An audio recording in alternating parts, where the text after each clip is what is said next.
Hi there folks, welcome back to Rich Reviews. I want to thank everyone who's been subscribing to the channel. I want everyone to spread the word about this channel. Please, let's get up to even 70 and even 80 subscribers, folks. That'd be awesome.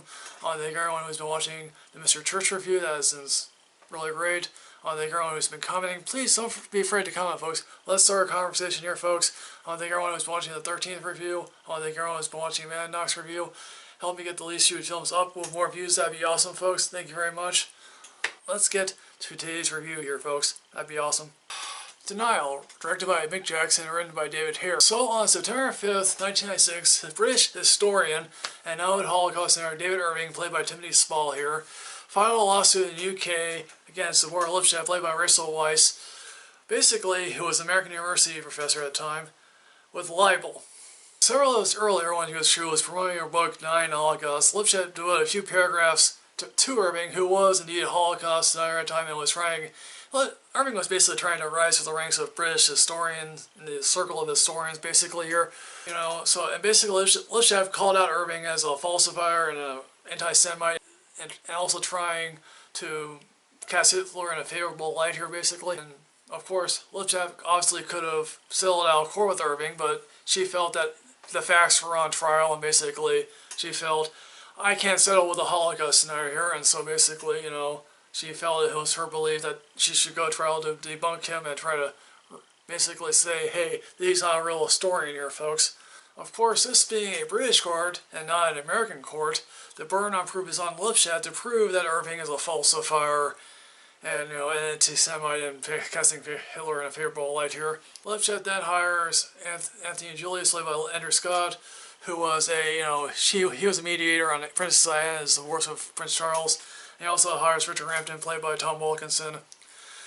And, of course, Lipstadt wants to use, and this is actually true, Lipstadt wanted to use Holocaust survivors to show that, hey, this is actually happening here, folks.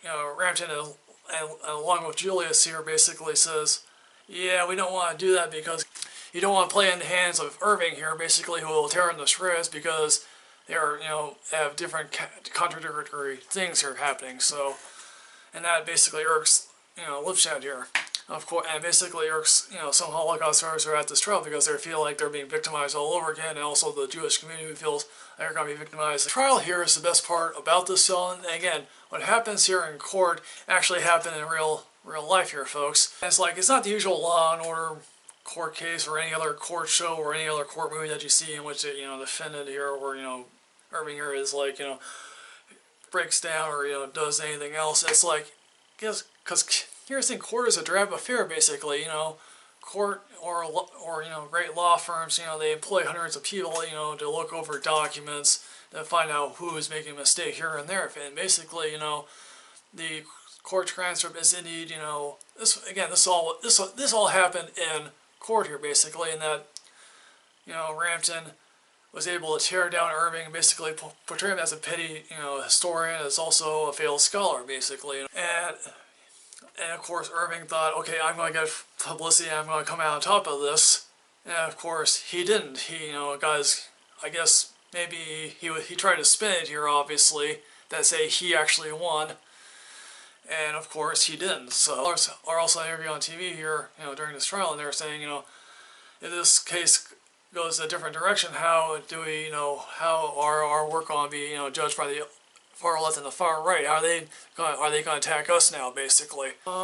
I think this is director Mick Jackson's best work, although I guess are any people who have seen The Bodyguard and Volcano, Volcano actually haven't seen a film that I actually think is a guilty pleasure of mine. He paints, he does go to the usual Auschwitz, and he paints that as a really bleak of solemn place, so and the court scenes are not overly dramatic, Again, the cast is uniformly excellent. Rachel Weisz gets the Lipstadt manner of sound. If you ever see Deborah Lipstadt on YouTube, I guess that's how she talks. And again, it's like Timothy Spall. Timothy Spall is, he's probably the best thing about this film is, Irving. And if you see the actual photos of Irving, he's not necessarily like him, but he does get, the hatred down, I guess, and the vile venom that he spews out on video.